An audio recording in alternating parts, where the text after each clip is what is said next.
Interview दिया था, उस इंटरव्यू में जब उनसे बात की गई अगर कोई पीस डील होती है, जो इलाका आपने लूज किया हुआ है 20% इलाका यूक्रेन का, क्या वो वापस लेने के बारे में बात करेंगे? तो जेलेंस्की ने बड़ी इंपॉर्टेंट बात की कि लोग इंपॉर्टेंट है, लैंड इंपॉर्टेंट नहीं है। लैंड फिर आ जाता है लेकिन लोग बार बार नहीं आते। तो उससे हमें अंदाजा हुआ कि जेलेंस्की को इस बात का पता लग गया कि अगर जो है वो उनका बहुत सारा इलाका जो जा चुका है वो वापस अपना इलाका नहीं ले सकते, क्योंकि ऑलरेडी रशियन फोर्सेस बड़ी ताकतवर हैं। लेकिन अब रशिया ये कह रहा है कि देखिए जो इलाका मैंने ले लिया वो तो मैंने ले लिया, मुझे थोड़ा सा और भी इलाका दो यूक्रेन का, और यूक्रेन की फोर्सेस पीछे जाएं, मुझे ये बहुत सारा इलाका चाहिए, इसके बाद मैं इस जंग को खत्म कर दूंगा। अब ये चीज़ यूक्रेन के लिए अनएक्सेप्टेबल है। यूक्रेन कह रहा है देखिए हमने ऑलरेडी 20% यूक्रेन गवा दिया है, आप हमारा 10% और इलाका ले लेंगे, आप तकरीबन 30% यूक्रेन का इलाका ले लेंगे तो मेरे लिए आगे ये मेरी बात मेरे गले फिट हो जाएगी, और मेरे लोग जो हैं वो आने वाले वक्त में जो है वो और ज़्यादा टेंशन में आ जाएंगे और मुझसे नाराज़ होंगे। सो that's the reason why Ukraine जो है वो इस चीज़ से बड़ा नाराज़ है, और यूक्रेन बार बार इस चीज़ को कह रहा है, बार बार इस चीज़ को समझाने की कोशिश कर रहा है कि देखिए हमारे साथ ये जुल्म ना करें, हम कमज़ोर हैं, लेकिन हमारे साथ आप ज़्यादती ना करें, हमारा जो इलाका चला गया वो चला गया, हमारा बाकी इलाका मेहरबानी करके जो है वो आप इस टाइम प्लीज़ जो है वो रशिया को ना दे। लेकिन देखिए अमेरिका भी इन चीज़ों को बड़ी गौर से देख रहे हैं, क्योंकि अमेरिका को भी पता है कि अगर वो बहुत सारा इलाका यूक्रेन का रशिया को दे देता है और कल को रशिया दोबारा अटैक कर सकता है यूक्रेन पे, तो कहीं ना कहीं यूक्रेन के पास कुछ ना कुछ तो इलाका हो ना कि बफर जोन बनाने के लिए, अपने आप को प्रोटेक्ट करने के लिए। तो ये चीज़ बड़ी कॉम्प्लिकेटेड है, बट लेट्स सी आने वाले वक्त में क्या होगा।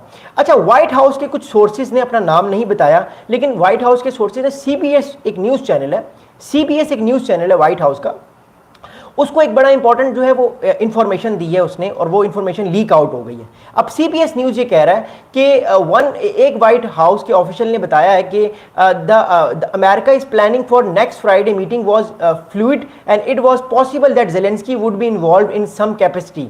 अच्छा, कहा जा रहा है कि व्लादिमीर जेलेंस्की को भी शायद कहीं ना कहीं डोनाल्ड ट्रंप साहब हाथ पकड़ के उनका मुलाकात करवा लें पुतिन की एकदम से, ताकि दोनों ममालिक के जो सदूर हैं, दोनों ममालिक के जो प्रेसिडेंट है वो एक दूसरे के साथ बात करें और इस पीस टॉक को क्लियर करें। देखिए बात ये, जब तक यूक्रेन और रशिया के प्रेसिडेंट खुद बात नहीं करेंगे ना आमने सामने, तब तक ये मामला सही तरीके से हल नहीं होगा। उसकी मैं आपको वजह बताता हूँ। वजह ये देखिए, ये लड़ाई किसकी है? यूक्रेन और रशिया की लड़ाई है। जेलेंस्की चाहते हैं पुतिन से मिलना, पुतिन नहीं चाहते फिलहाल जेलेंस्की से मिलना, लेकिन अगर मुलाकात इन दोनों की होती है, जो कि ज़रूरी है। देखिए जब दो लोगों की लड़ाई हो रही हो ना, तो जब तक वो आमने सामने बैठ के बात करते, कोई तीसरा तो उनकी सुलह नहीं करवा सकता ना, तो तीसरा मुल्क, ताकतवर मुल्क, तो बैठ के सिर्फ उनको गाइड कर सकता है कि आप इस चीज़ को इस तरह करो, आप इस चीज़ को इस तरह करो, थोड़ी सी इसकी बात मान ली, थोड़ी सी इसकी। तो द थिंग इज दैट कि कोशिश की जाएगी अब डोनाल्ड ट्रंप साहब की तरफ से कि जेलेंस्की को भी, जो व्लादिमीर जेलेंस्की हैं, प्रेसिडेंट है यूक्रेन के, उनको भी किसी तरह हाथ पकड़ के लेकर आ जाए अलास्का में, ताकि इस मीटिंग को जो है वो कंक्लूड किया जाए और ये पीस डील हो जाए, जिसके चांसेस, बट स्टिल जेलेंस्की अगर मिलते हैं पुतिन से तो ये बहुत अच्छी बात है। देखिए अगली बात क्या है, देखिए मैं आपको बताता हूँ। मॉस्को जो है, जो क्रेमलिन है, उसने इस जंग को शुरू किया 24 और 25 फरवरी की रात को 2022 में। 24 और 25 फरवरी की रात 2022 को उसने इस जंग को शुरू किया। देखिए उस जंग को शुरू करने के बाद अब तक 3.5 साल हो चुके हैं। आज जो है वो तारीख है, आज जो है वो 10 तारीख है, 10 अगस्त है आज, ठीक है। 10 अगस्त तक तकरीबन 22% इलाका जो है वो यूक्रेन का कैप्चर किया हुआ है रशिया ने। ये बात तो हम सबको पता है।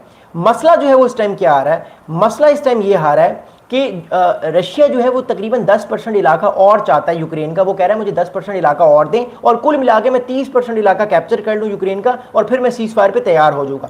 यूक्रेन ये कह रहा है कि देखिए आपने हमारा 20% इलाका भी ले लिया हमसे, हमारे साथ बदमाशी भी करते हैं, आपने हमारा क्राइमिया भी 2014 में कैप्चर कर लिया, हमारे साथ आप इतने बदमाशी करें, अब हम आपको और ज़्यादा इलाका नहीं देंगे, बस हो गई है हमारी, हम इस जंग को कंटिन्यू करेंगे अगर आपने हमारी बातें नहीं मानी। और अमेरिका भी कहीं ना कहीं इस चीज़ की इंडिकेशन दे रहा है कि वो ऐसी डील करवाएगा जिसमें जो है वो ये नहीं कि सिर्फ रशिया को फायदा हो, बल्कि ऐसी डील करवाएगा जिसमें यूक्रेन को भी फायदा हो। इसलिए डोनाल्ड ट्रंप साहब ने टेरिटरी स्वैप की बात की है कि कुछ इलाका अगर यूक्रेन अपना दे दे और, तो फिर कुछ इलाका वो कुछ इलाके से फौजें अपनी पीछे ले जाएगा, जो जिस इलाके को कैप्चर किया हुआ है, डोम्बास के कुछ इलाके को कैप्चर किया हुआ है रशिया ने, तो वो रशिया अपनी कुछ फौजें डोम्बास रीजन से पीछे ले जाएगा और यूक्रेन भी अपनी कुछ फौजें पीछे ले जाएगा कुछ और रीजन से, ताकि एक तरफ से रशियन फौजें आगे आ जाएं और एक तरफ से यूक्रेन की फौजें आगे आ जाएं, ताकि टेरिटोरियल स्वैप हो। लेकिन यूक्रेन ये कह रहा है कि नहीं, इट इज़ इनफ, हम टेरिटोरियल स्वैप नहीं करेंगे, जो इलाका हमारा है, जिस इलाके तक हमारा कंट्रोल है हम उस इलाके को रखेंगे। हाँ, बात की बात हम करेंगे कि जो इलाका हमारा जा चुका उसमें हमने क्या करना है। So that's the thing which is going to happen right now. आगे मैं आपको बात बताता हूँ। देखिए रशिया क्या डिमांड कर रहा है वो मैंने आपको बता दिया। रशिया ऑलरेडी जो डिमांड कर रहा है ना, रशिया ये डिमांड कर रहा है बार बार कि देखिए रशिया की 4 डिमांड्स हैं। अब मैंने कुछ अर्सा पहले आपको बताया, मैंने एक आर्टिकल लिखा कोरा पे जिसको 70,000 से ज़्यादा लोगों ने पढ़ा। मैं वो आर्टिकल का लिंक भी शेयर करता हूँ कई बार, और मैं आर्टिकल का लिंक आप लोगों से आज फिर शेयर करूँगा। अब कोरा जो है, जो कोरा पे मैंने आर्टिकल लिखा, उस आर्टिकल में मैंने एक बड़ी अहम बात की, वो मैं आपको बताता हूँ। मैंने जो है उस आर्टिकल में सबसे इंपॉर्टेंट ये बात की, और मैंने अपने सारे नाज़रीन को ये बात बताई कि 4 मेजर इंपॉर्टेंट एस्पेक्ट्स हैं इस टाइम जो है वो रशिया के 4 मेजर गोल्स हैं यूक्रेन पे, वो मैं आपको बताऊंगा। देखिए, पहला मेजर गोल यूक्रेन पे रशिया का यह है कि यूक्रेन कभी भी नेटो का हिस्सा ना बने, यूक्रेन कभी भी जो है वो किसी तरह का सिक्योरिटी पैक्ट ना ले रशिया किसी और मुल्क से, अमेरिका या यूके से या फ्रांस से।